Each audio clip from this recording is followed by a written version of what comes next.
नमस्कार दोस्तों। इस वीडियो में हम लोग देखने वाले हैं एसबीआई क्लर्क की लेटेस्ट सैलरी। जी हाँ दोस्तों, मैं आपको इसमें सितंबर मंथ की पे स्लिप दिखा रहा हूँ और उसमें बताऊंगा कि इन हैंड सैलरी कितनी मिलती है, सैलरी का पूरा स्ट्रक्चर कितना रहता है, नेट सैलरी, ग्रॉस सैलरी, सभी के बारे में एक एक करके सबको आपको अच्छी तरीके से बताऊँगा। तो चलिए बिना किसी देरी के स्टार्ट करते हैं। तो देख सकते हैं दोस्तों, ये सैलरी स्लिप है और सितंबर में की मंथ की सैलरी स्लिप है। इसमें बाकी यहाँ पे सारे डिटेल्स दिए रहते हैं दोस्तों। और जैसे कि देख सकते हैं पीएफ नंबर रहता है, एम्प्लॉयमेंट नंबर रहता है, नेम रहता है, पोजीशन आप देख सकते हैं यहाँ पे साफ साफ लिखा हुआ है असिस्टेंट। इसका दोस्तों जूनियर एसोसिएट भी कभी कभी रहता है, लेकिन सैलरी करीबन सेम ही रहती है। अकाउंट्स एंड एडमिनिस्ट्रेशन जो है दोस्तों इनका डिपार्टमेंट है। ये जो सैलरी स्लिप ब्रांच है दोस्तों वो ईरोड तमिलनाडु की है। ठीक है, अब यहाँ पे दोस्तों लीव के कुछ कुछ डिटेल्स रहते हैं कि कितने कैजुअल लीव्स और आपकी प्रिविलेज लीव्स और अनअवेल्ड कैजुअल लीव्स है यहाँ पर दिया रहता है। अभी इंपॉर्टेंट चीज़ ये यहाँ डीए भी दिया रहता है कि जो कि 27.79% है। ये थोड़ा अप डाउन होता है, कभी 26-25 भी पहुंच जाता है, तो ये थोड़ा चेंज होता है और आपको पता है कि 28% तक जाएगा ये। चलिए अब देखते हैं अर्निंग्स के ऊपर। देख सकते हैं अर्निंग और डिडक्शंस लिखा हुआ है, इसलिए जानना जरूरी है कि ग्रॉस और नेट क्या होता है। तो चलिए अर्निंग्स पहले देख लेते हैं। तो बेसिक पे यही जो सैलरी होती है दोस्तों, इसी के ऊपर सारे अलाउंसेज निर्भर करते हैं। इसी के हिसाब से जो परसेंटेज वाइज रहते हैं अलाउंसेज डिफरेंट डिफरेंट वो फिक्स रहते हैं। तो यहाँ पे आप देख सकते हैं कि बेसिक पे जो है कितना है, 19,900 है दोस्तों। कि जूनियर यानी कि जूनियर एसोसिएट या आप बोल सकते हैं एसबीआई क्लर्क का।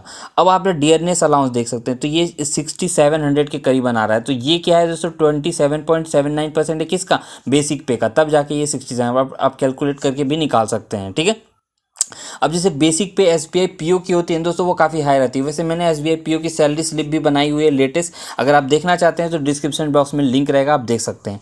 उसमें दोस्तों उनकी जो बेसिक पे ही रहती है वो 42,000 के करीबन रहती है, इसलिए उनका डियरनेस अलाउंस भी 12,000-13,000 के करीबन बनता है। तो ये इस उनकी सैलरी को बहुत हाई कर देता है, इसलिए बेसिक पे जिनका ज़्यादा रहेगा ना, सैलरी ओवरऑल उनकी ज़्यादा ही रहेगी और अलाउंसेज भी उनके ज़्यादा रहेंगे।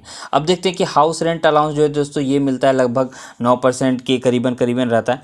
ठीक है, अब ट्रांसपोर्ट अलाउंस जो है दोस्तों ये फिक्स रहता है आपका, हाउस रेंट अलाउंस भी फिक्स रहता है। अब हाउस रेंट अलाउंस जो है दोस्तों सिटी टू सिटी निर्भर करता है। ठीक है, अब ट्रांसपोर्ट अलाउंस जो है 600 रुपये मिलते हैं, वहीं पीओ को ये 700 रुपये मिलते हैं, तो डिफरेंस नहीं है।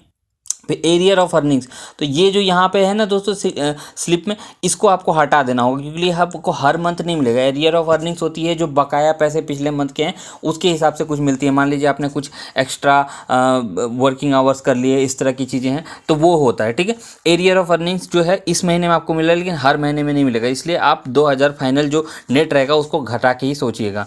ठीक है, अब स्पेशल अलाउंस जो है ये फिक्स रहता है, ये आपको हर महीने मिलेगा ही मिलेगा। और स्पेशल पे न्यू अलाउंस जो है दोस्तों बायपार्टाइट जो आपकी मीटिंग हुई थी उसमें तय हुआ था स्पेशल पे न्यू, तो ये जो है दोस्तों सिर्फ क्लर्क वगैरह को ही मिलता है, ये ऑफिसर्स वगैरह को नहीं मिलते हैं। ठीक है, तो यहाँ पे आप आ गए, आपकी आ गई टोटल अर्निंग कितनी होती है हर महीने की कुल मिला के, तो 35,000, जिसमें से कि मैंने आपको कहा कि 2,000 ये एरियर हटा देना पड़ेगा, तो आप इसको 33 के मान सकते हैं। अभी आपकी ग्रॉस सैलरी हो गई, लेकिन अभी भी इसमें बहुत सारी चीज़ें हैं जो इंक्लूडेड नहीं है। अब बहुत सारे जो दोस्तों बेनिफिट्स मिलते हैं, जैसे इंटरटेनमेंट आपको यहाँ पे अलाउंस मिलता है, फिर क्या कहता है आपको फ्यूल अलाउंस भी मिलता है, और भी कई सारी चीज़ें मिलती हैं, तो उनका भी करीबन करीब 3,000 रुपये जो है आपको उसके अलग से मिलते हैं। हर महीने में अलग से आपको रिडीम करवाने पड़ते हैं, यानी आपको देना पड़ता है कि मैंने इतने खर्च किए इस तरह करके, उसके बाद वो आपको मिलते हैं। ठीक है, जहाँ एसबीआई पीओ को 10,000 के करीबन वो अलाउंसेज में एक्स्ट्रा में मिलते हैं। ठीक है, अलॉन्ग विथ जो उनको नेट पे मिलता है। अब चलिए डिडक्शंस के ऊपर आते हैं।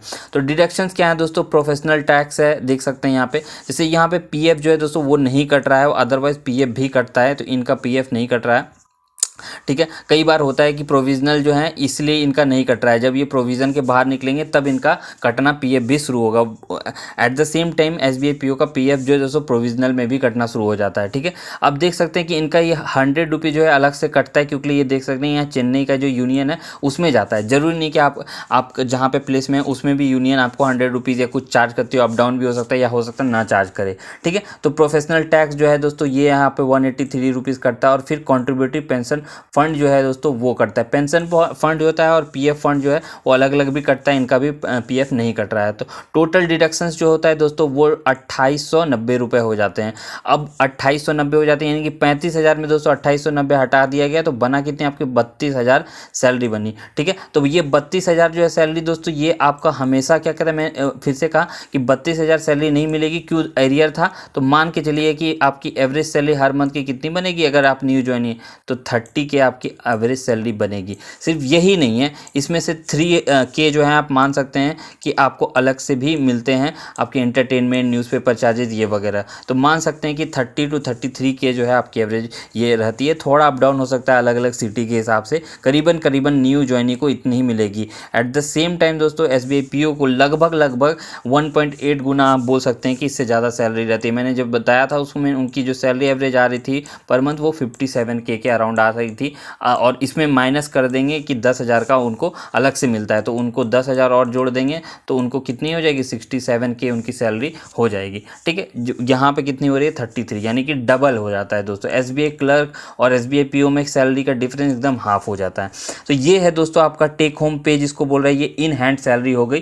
ठीक है, इन हैंड क्रेडिटेड यानी बैंक अकाउंट में आपकी इतनी आएगी, साथ ही साथ 3K अलग से भी आपको रिडीम करने पे मिलेंगे। ठीक है, तो ये रहा। अब यहाँ पे नेक्स्ट इंक्रीमेंट डेट जो है दोस्तों दिया गया है, यानी कि इनकी जनवरी में ज्वाइनिंग हुई थी तो 1 साल बाद ही यहाँ पे नेक्स्ट इंक्रीमेंट है ये। ठीक है, फिर यहाँ पे आपका प्रोजेक्टेड टैक्स समरी दिया हुआ है। तो ये रहा दोस्तों, कुल मिला के मैंने आपको बता दिया कितनी इन हैंड सैलरी मिलती है, कितना नेट क्रेडिट होता है अकाउंट में, और किस तरह से अलग अलग चीज़ें मिलती है, स्पेशल अलाउंस क्या मिलता है।